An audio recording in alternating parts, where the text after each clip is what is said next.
Hello, Jessica Frost-Ballas here, and welcome back to my YouTube channel. If you're new to my channel, I hope you'll consider subscribing by clicking the button below. Today I have a video that's been requested for quite some time now.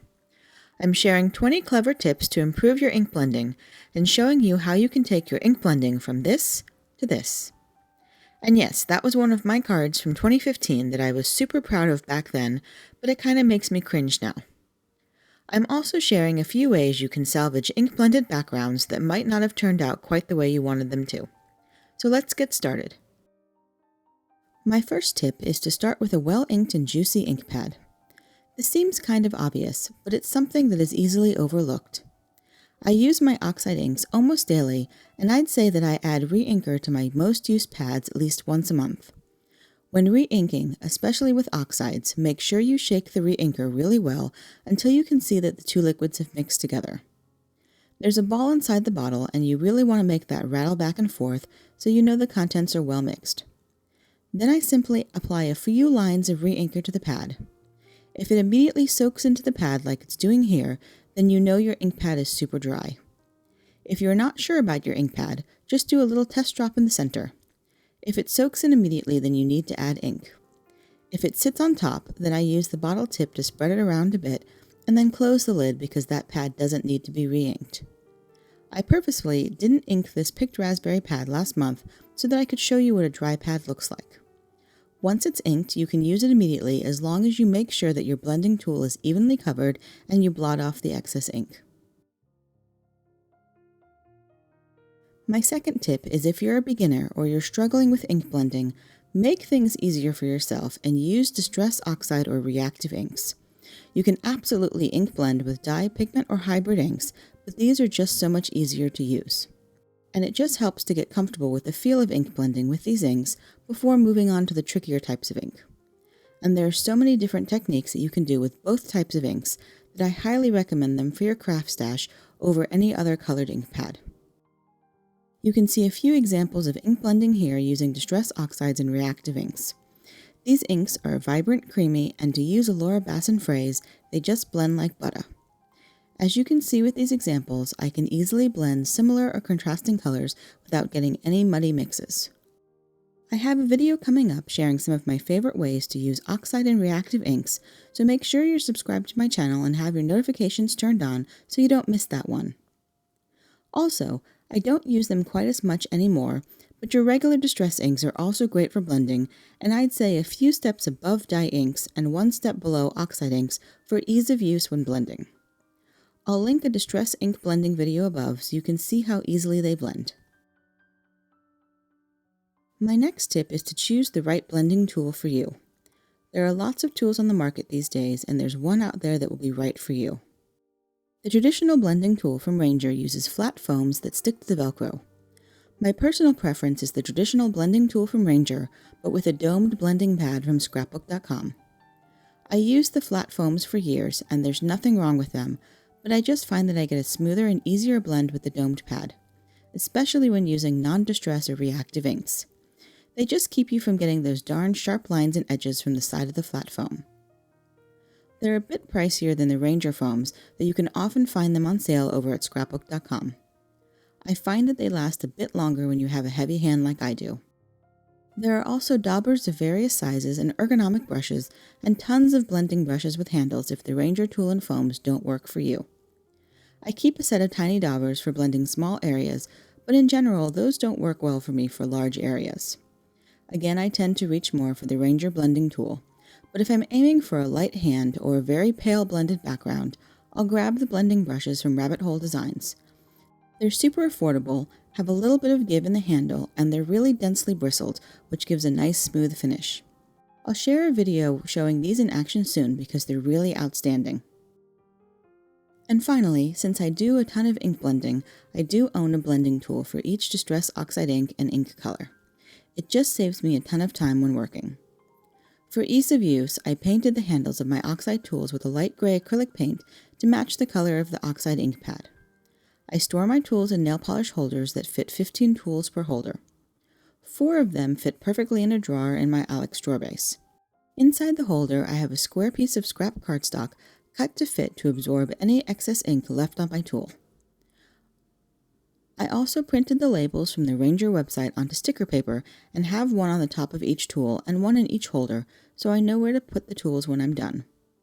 This isn't necessary, but it works well for me, and I thought I'd share in case you were looking for storage ideas. You can find more of my craft room tour and storage tips in the link above. My next tip is to choose the right paper. I'm always asked about paper for ink blending, and my answer 100% of the time is Strathmore Bristol Smooth Cardstock. In this video, I'll share blending on Neenah 80 pound, Tim Holtz Distress Cardstock, and my card making go-to, Paper Tray Ink Stamper Select Cardstock, so you can see the difference, but hands down the Strathmore Bristol Smooth Cardstock gives me the best results every time. Make sure you grab the smooth version and not the vellum version if you give it a try, because there is a difference. The Bristol Smooth just seems to let the ink sit on the surface a little longer than the other papers, which allows you more time to get a smooth blend. Because of this, it also seems to require less ink than the other cardstocks to get a smooth finish. My fifth tip might seem a little funny, but make sure you're blending on the right side of the paper.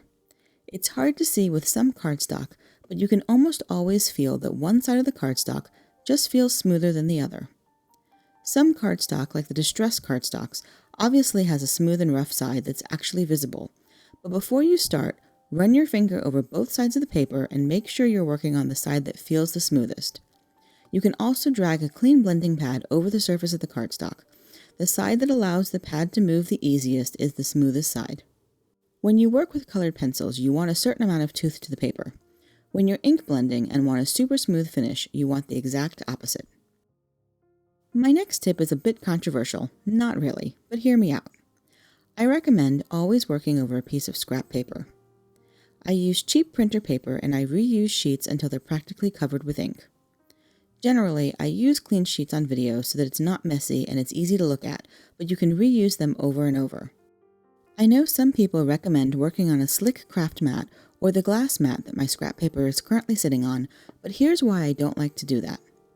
First off, the feel of bringing your hand on and off the cardstock and on and off the scrap paper feels the same underhand.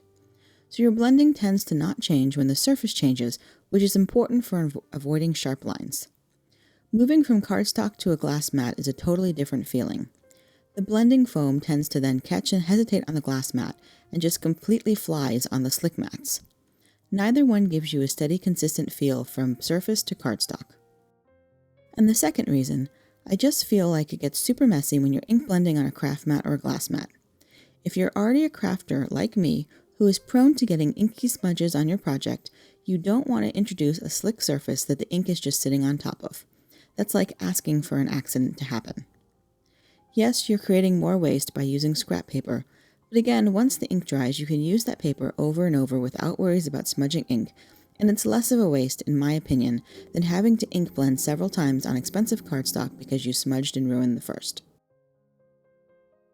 My next tip is kind of related for those with inky fingers, and that's to keep a paper towel under your hand. I always use a paper towel to hold my cardstock in place while I blend with my other hand. And sometimes if I'm blending a really large panel, I'll keep a paper towel under my blending hand as well to make sure I'm not smudging ink with my hand as I'm moving across the paper. Using a paper towel to hold my panel in place means I'm never worried about smudging ink from my fingers onto the finished panel, and it has saved more than a few projects over the years. Another semi-related tip. Make sure you're moving the paper you're blending on and not your tool as you work. It's very easy for your hand to suddenly be contorting in odd positions, and then you realize that your blending isn't as smooth anymore. Keep your hand position the same and move your work surface instead.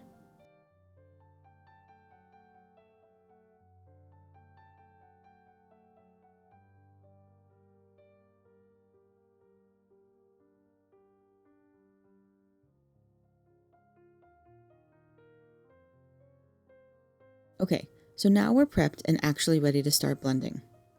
My first tip if you're a beginner is to work with similar colors for your first blends.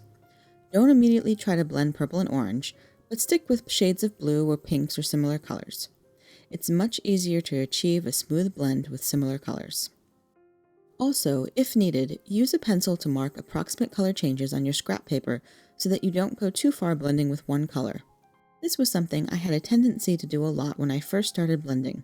Because one hand was covering part of the panel, I'd blend too much of a single color, not realizing how little of the panel was left.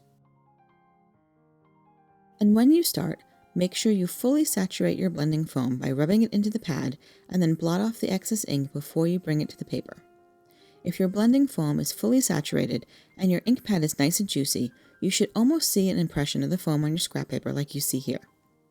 Actually, as we go along, you'll see that some of my ink pads are a little bit too juicy, but blotting off the excess ink keeps me from ruining my projects. I always start with my lightest color because you can always cover lighter shades with darker shades if necessary, but it's hard to go the other way. I also find the lighter shades to be more forgiving because you can continue to build up layers if necessary to cover up a mistake. So to start, I blend off the paper and then gradually bring my hand onto the cardstock, keeping the same speed, tension, and pressure. The first marks on your cardstock won't be the smoothest because there's no ink on the paper yet and you're just laying down your first layer. Just keep gradually adding ink as you build up the color. And as you spread across the panel and reach the area where your next color will start, gently fade the color by lightening the pressure of your hand. You'll want a bit of an overlap here so that the next color can start to blend with the first. As you bring in your next color, continue to fully saturate the pad and blot off the excess ink. This time you'll start off the side of the paper and blend onto the paper. I start in the area where the color will be the heaviest and purest, and then start to lightly blend it into the previous color. I'll be going back to really blend the transition together later, but for now I'm going to keep blending the next colors. I repeat the process for my next two colors and rotate the paper as I work so that I can reach the end more comfortably. Now, as a quick guideline, if you're working with dye inks or even distress inks, you don't want to wait so long to blend in between colors, but the Oxides and the Strathmore Bristol cardstock give you more working time, and this is my preferred way to blend.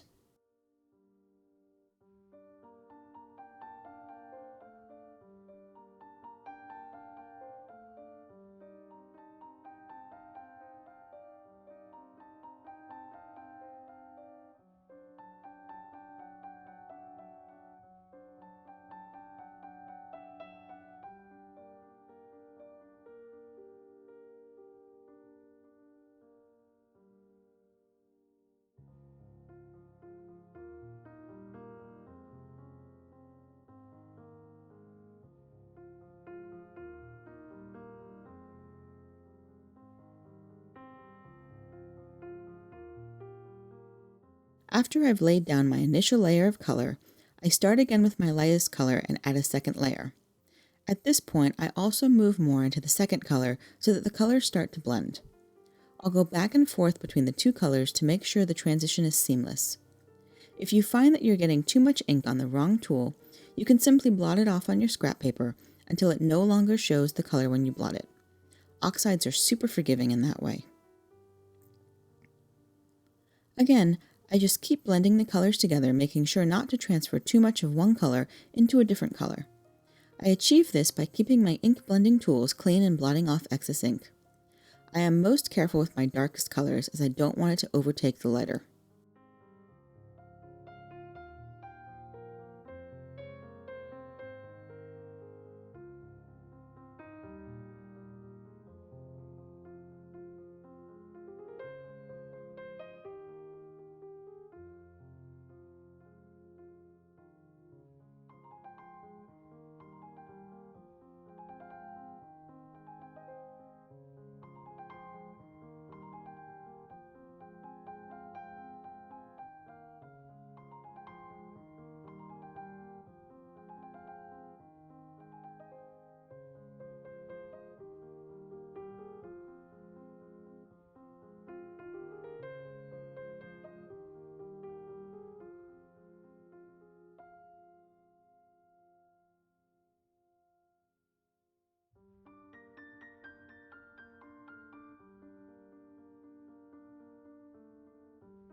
I take a good look at the panel and realize I need a little more blending between my middle shades, so I keep adding layers until I'm happy with the way it looks.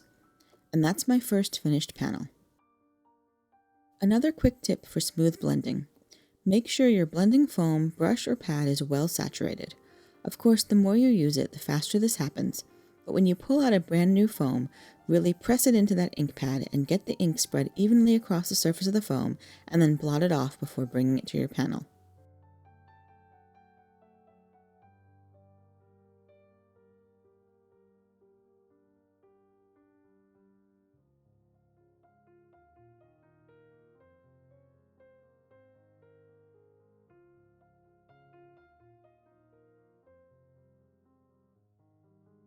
My next tip is mostly geared towards rainbow cards. When you're looking for lots of colors, try blending two inks together to create a third color instead of adding a third ink. Every time you add another ink, it gets harder to blend. So in my example here, if I'm looking for a shade of green between the yellow and blue, it's easier to just blend them together to get that color rather than to add another ink pad between them. When blending different colors, lay down both individual colors first before you try to blend them at all. This makes sure that the two ends of the panel are the true shades you started with.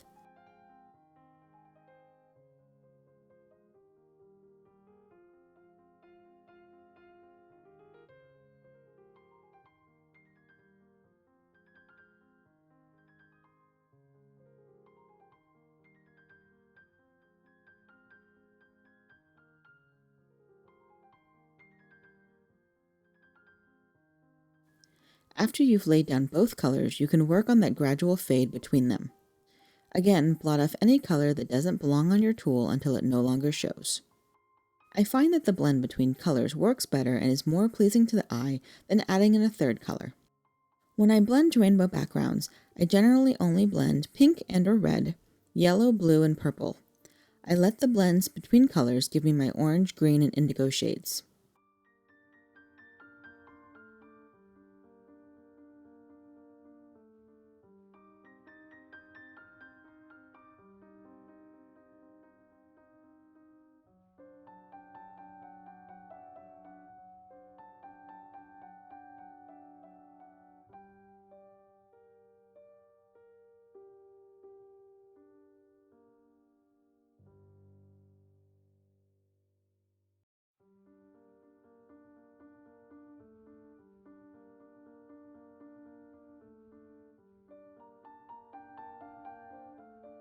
This next blend is one of my favorite unusual color combinations of antique linen, Victorian velvet, seedless preserves, and black soot. I follow my first tips and lay down each individual color first before blending them together.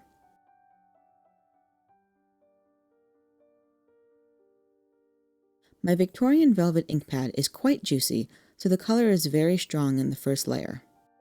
I'll avoid adding too much of it so it doesn't overpower the antique linen or seedless preserves.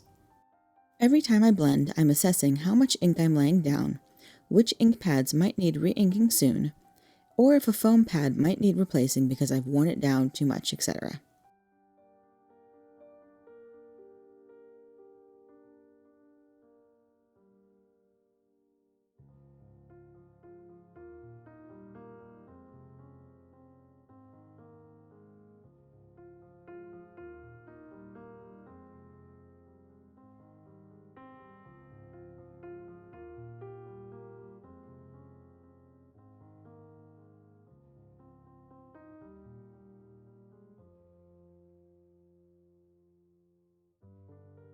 Once I think I'm done blending, my next tip is to pick up the panel and look at it from various angles to make sure that the blending is smooth.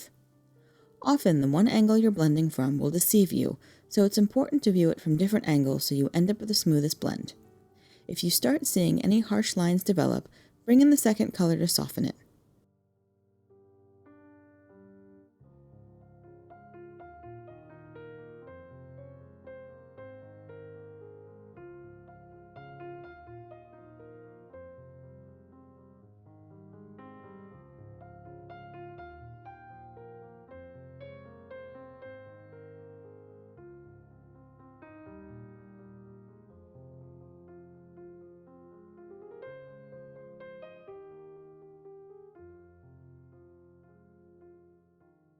Now that we've done a few blendings on Strathmore Bristol smooth cardstock, I want to do the same blend on different cardstock just to show you the difference. We'll start with the Neenah 80 pound. Right off the bat, it's just not as smooth a finish. Despite my best efforts, you can see the patterning of the foam, which I really hate. It just gives it a blotchy look. I'm not doing anything differently from the first time, it's just not a great cardstock for blending.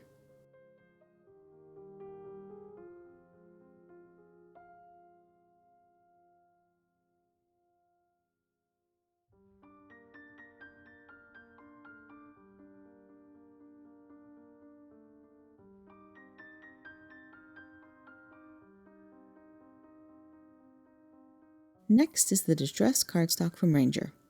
I used to use this for all my blending before I discovered the Strathmore Bristol Smooth.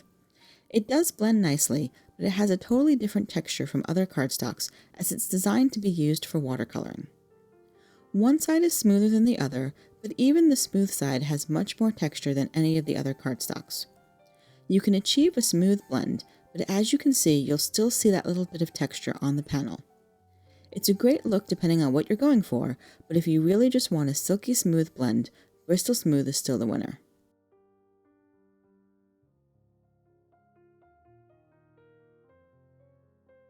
Finally, we have the Paper Tray Ink Stamper Select cardstock. I use this affordable 110-pound heavyweight cardstock for my card bases and most of my stamped and Copic colored images.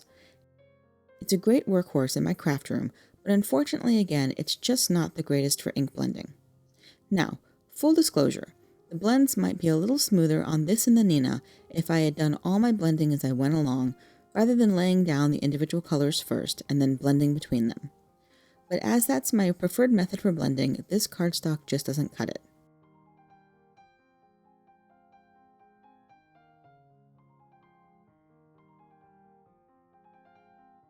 As I went along, I suddenly thought I might not have blended on the smoothest side, so I do blend it again here on the other side, but it still doesn't make a big difference.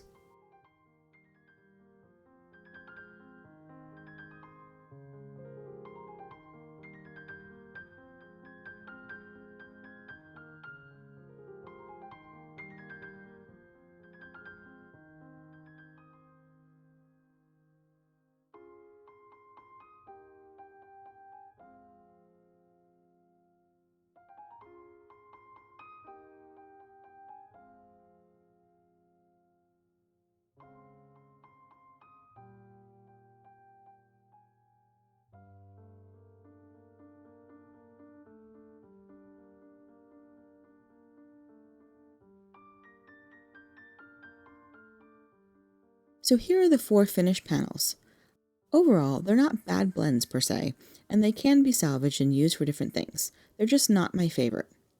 And if you're having trouble blending or learning for the first time, I just recommend making things easier for yourself and working with the Strathmore Bristol Smooth. I would only use the Strathmore Bristol Smooth as is for a background, but the others are usable with some slight alterations. You can see that the blend on the Distress cardstock is similar to the Strathmore, but you can also see the texture that just doesn't give it quite as smooth a finish. However, I definitely think the Nina is the odd man out in this group. Oh well, we'll find a way to use it in a bit. So here we have the Nina, Paper Tray Ink, and Distress panels. My next tip has several parts. My first recommendation when you have a panel that you don't totally love but want to use is to add splatters. I use 2 different spray bottles depending on what I'm going for. The Distress sprayer puts out a much larger spray with big droplets that are great for underwater bubbles or stars in the sky, or just for great texture. And the smaller spray bottle is more of a mister, applying a fine spray across the entire panel. I spray the panels with a larger spray and then blot off the excess water with a paper towel. I use the Viva paper towels for this because they're totally smooth and don't have the patterning of other paper towels. If you use ones with patterns, you can actually run the risk of getting that pattern impressed into the paper when there are larger drops.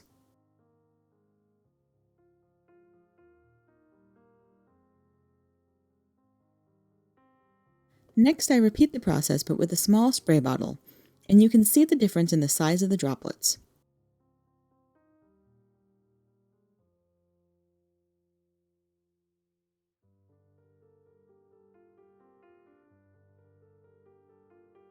Both create interesting results and can disguise not great ink blending by providing another point of visual interest.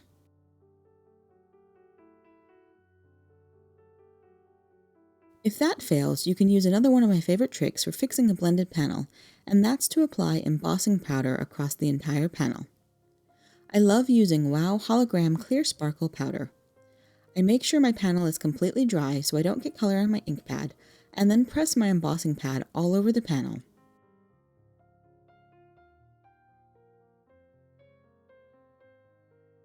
If you've never used this embossing powder, you're in for an absolute treat. It has the most gorgeous shimmer and shine and creates an amazing galaxy sky effect. I kind of love watching it melt over a blended panel as it picks up all the colors. Trust me, this should definitely be in your craft room. My next tip, if you're still not feeling your background, is to stencil it. I'm using paper glaze from Picket Fence Studios over an Echo Park stencil, and it creates some gorgeous shimmery stars.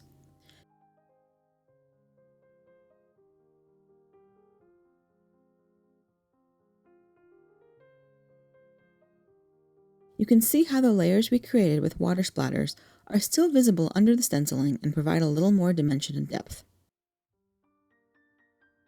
Finally, the last part of this tip is just don't toss it. Add more sprays and splatters. I love Avery L's shimmer spray and white gouache for adding stars or snow. Every panel you blend will help you get better and better, and you'll feel better when you find a way to use even the panels you don't like. I just slightly water down a little white gouache and pick it up with a damp paintbrush. Then I use my other hand to tap the brush and splatter the paint across the panel.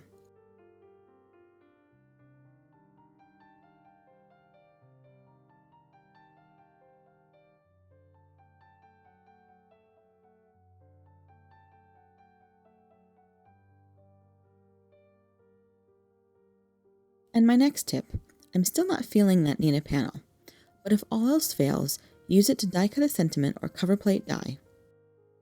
Even this not great panel becomes something beautiful and sparkly when it's die cut with this pretty sentiment die from Hero Arts. You could just adhere that to a simple white card base and call it a day.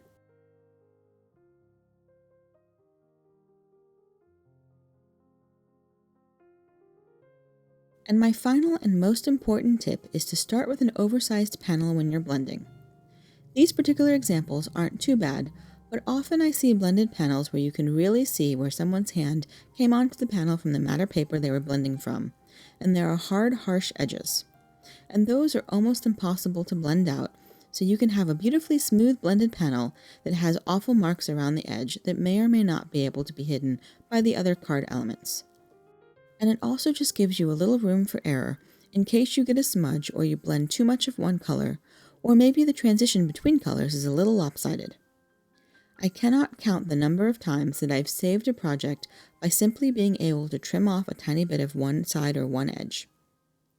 So these two pieces were blended on a 4.5 by 6-inch panel, so I can trim 1/8 of an inch off both sides and 1/4 of an inch off the top and bottom to give me a nice finished look. Here's a better example of what I mean.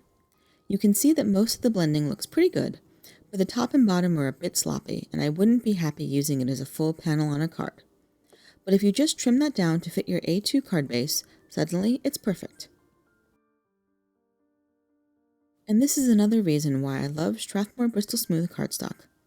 I can purchase it in 9 by 12 or 11 by 14 pads and then pre-cut it for my blended panels. The 9 by 12 pad cuts down into 4.5 by 6-inch panels that gives you just a little wiggle room around all the edges for a standard A2 card base. You can see that the panels are just slightly larger than a standard A2 panel, but often that's enough to fix any mistakes with a little trimming.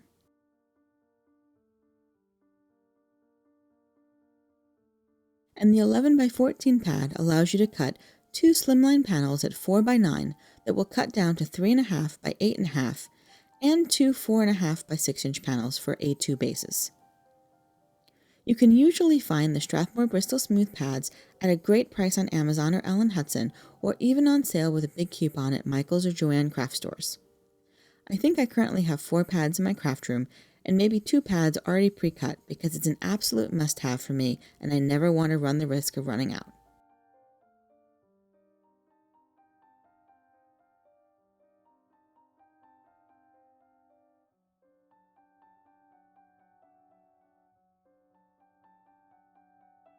And that's it, my 20 clever tips to improve your ink blending. As you can see, many of these tips don't require a lot of skill. They're simply little adjustments you can make immediately, but you'll definitely see fast results. And if you have any tips of your own, please share them in the comments so we can all benefit. And if you have any questions or comments, please feel free to leave them below and I'll try to help you. Don't forget to like and subscribe to my channel, and please comment below and let me know what topics you'd like me to focus on next. Liking my videos and subscribing to my channel really helps my channel grow, and I'm thankful for your support. Thanks so much for watching, and until next time, have a fantastic day and happy crafting. Bye!